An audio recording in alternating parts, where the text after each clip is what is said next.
All right, so just to continue with the story, so as I described, my grandpa started teaching me again. This was after the Katie's like miscarriage slash abortion. She had a short cervix, so like the baby probably would have had problems anyway. So, there was a lot of difficulty. She had to have a cerclage and everything. So, it was tough, but so my grandpa felt bad for me, so he started teaching me again, and I started to learn a little bit more about the flow. Like my grandpa was, I started to understand. Like, I asked my grandpa, why is it that you say like in the flow, you're not attached to money or whatever, or like, and I started to understand like you're not attached to anything in the flow, because if you're in the flow, you have to be spontaneous and inspired, and if you're attached to anything, you can't be spontaneous. So I started to understand what he was saying with that, and so I started to understand the flow a little bit more. And then my friend Noah talked about the race mixing agenda thing that might be a reality. And I asked my grandpa, and he said, it could be true.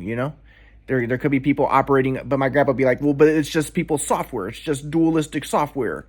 So, and I never understood what he's talking about. So, like when I told my grandpa for a little bit, I became a white supremacist. My whole life I was a Marxist communist, but then I became a white supremacist. My grandpa was like, well, that's just dualistic software. But I didn't understand. So I was like, okay, so you're against white supremacy, but so then you must be for race mixing then. So I thought, okay, race mixing is good. My grandpa's for race mixing. That's what the flow is.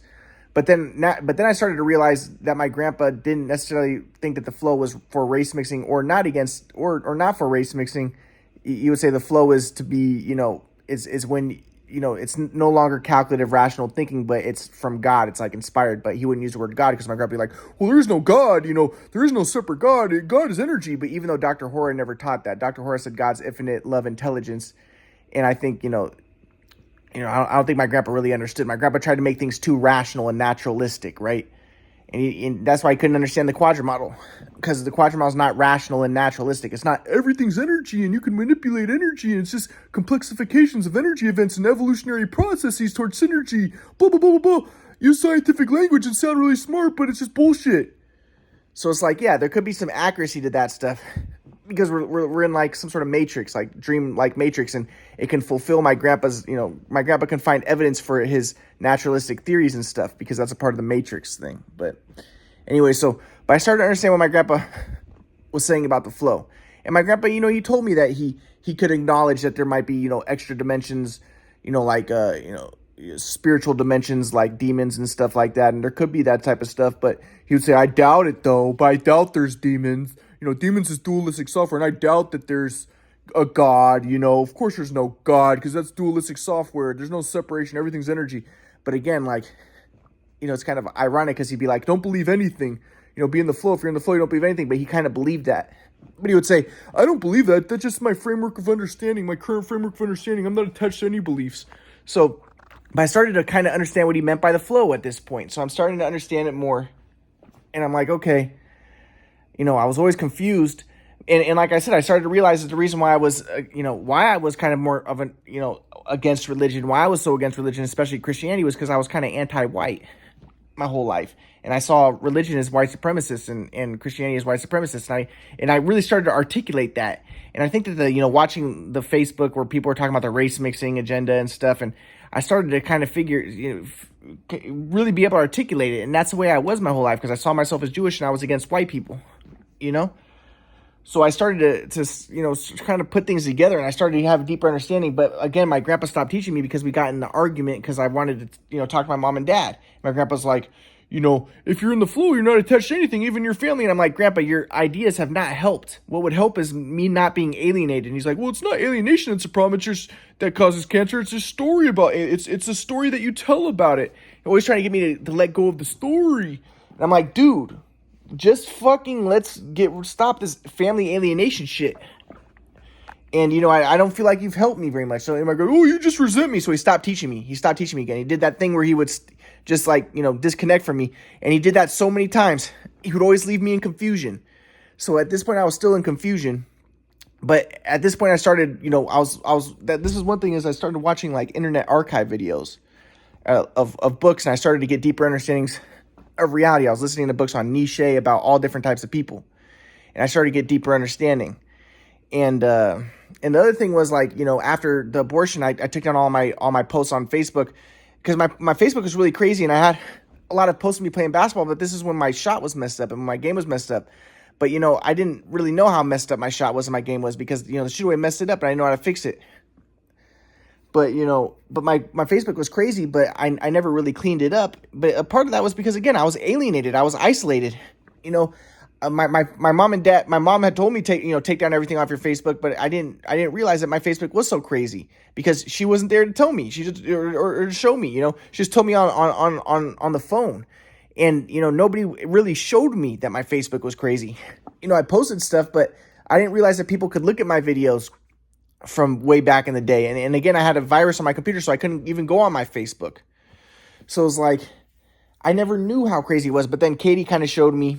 And then after, after the abortion, I started looking through my Facebook and stuff, and I started to see this stuff. Oh, the other thing was I got that job, and that got me enough money so I can get a new phone. So I got a new phone, and I was able to get on my Facebook, and I saw how crazy it was. All the crazy stuff I had written on it. A lot of it was me talking about my family. So I started to delete all that stuff, and I cleaned it up. Because Katie helped me get that job with Indeed.com. This is before she stopped talking to me. And I got the job as a behavior therapist, and I made some money, and I bought a new iPhone. So I was able to do all that stuff. So, but again, I think it was a family alienation, because if I had, my family, if I had some support, someone would have showed me that my Facebook was crazy. I could have used someone else's device. I was alienated and isolated, and it led to a lot of problems. It's messed up that my family alienated me and isolated me, And my grandpa would be like, oh, don't blame other people, blame the software, blah, blah, blah, blah, blah, blah. It doesn't matter. Even he would admit that it's not beneficial that I've been isolated and alienated by my family. And he even says my dad's being stubborn and my mom is immature, And another thing I want to say is, I was talking to my grandma. My grandma's the only person. Yeah, my grandpa was like, well, Ryan, I'm the only one in the family who's still with you, who didn't believe that you were crazy. First off, he did believe I was crazy. He didn't understand the Quadrant model. He didn't believe the Quadrant model. He was the one who thought I was crazy. He didn't know about the shoot away machine. He was the one who was like, it wasn't the shoot away machine. So my grandpa's full of shit. But he's like, when I tried to tell him, like, Grandpa, I feel like that you really contributed to my alienation. Your ideas, your metapsychiatry stuff, really, the whole victim blaming, take responsibility for everything, it really messed me up. It messed up the family. You did not help the situation. Yes, it would have been bad regardless because of shoot away, but you did not help.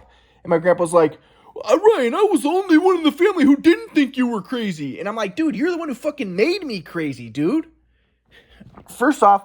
Second off, dude, you did think I was crazy. And third off, that's not even true. My grandma, his wife, didn't think I was crazy. And my other grandma didn't think I was crazy. And so I told my other grandma, Grandma, my mom and dad still haven't talked to me for like 15 fucking years. Can you please talk to them and tell them? My grandma was like, they haven't talked to you? What's going on? They haven't talked to you? I didn't know that.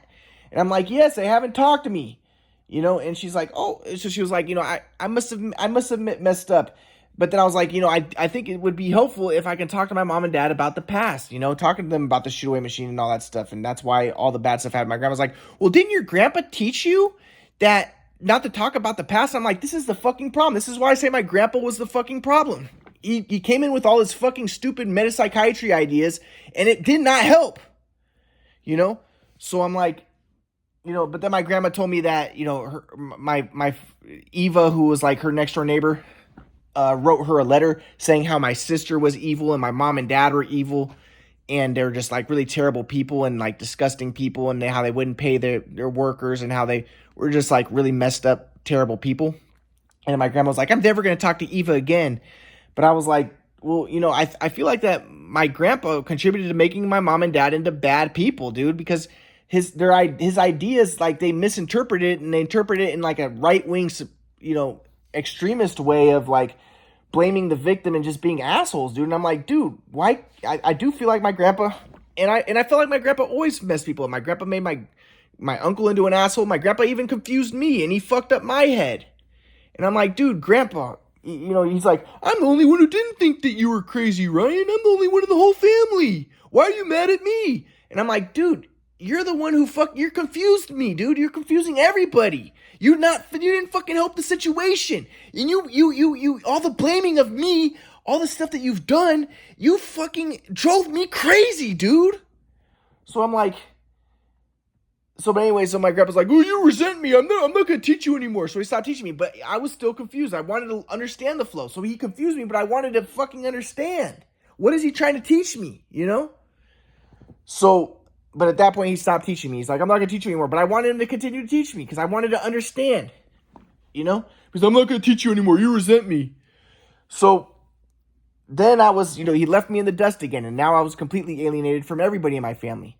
And then, so then one day I was driving to my friend, Roger had like a church event in Inglewood, Florence area. And I was driving down there and I went by Figueroa. At the time, I didn't know that was a prostitute place. And I saw a girl walking by who was kind of like in a prostitute type of outfit. And I said, hey, what's up?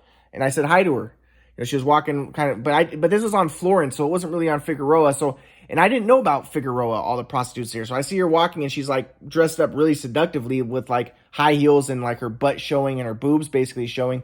And she was very pretty. So I said, hey, what's up? I'm not going to say her actual name. I'm going to say C, but I was like, hey, how are you doing? And I started talking to her, but then I ended up exchanging numbers with her, even though like in my mind, I was like, I think this girl's a prostitute. I'm pretty sure this girl's a prostitute. But she was very pretty. She was very attractive. And so I exchanged numbers with her, and then I started to hang out with her. Because like a week later, she called me, and she's telling me, she's like, I just started, I for like one day I decided to do the prostitute thing, but I haven't, I was never really a prostitute. And, she was 19 years old, and, she was just thinking of making some extra money, but, she was talking to this pimp, and she doesn't know if she really wants to do this stuff. And I was like, but she had never been, she never actually done any prostitution, but she was thinking of doing it and stuff. And I was like, and I liked her a lot. She seemed like a cool girl. She seemed like a nice girl. And I was like, okay, well, you want to hang out sometime? And she was like, okay. So I started hanging out with her, and she liked me a lot, and I liked her a lot. And I'm going to get to more about what happened in the next part of the story.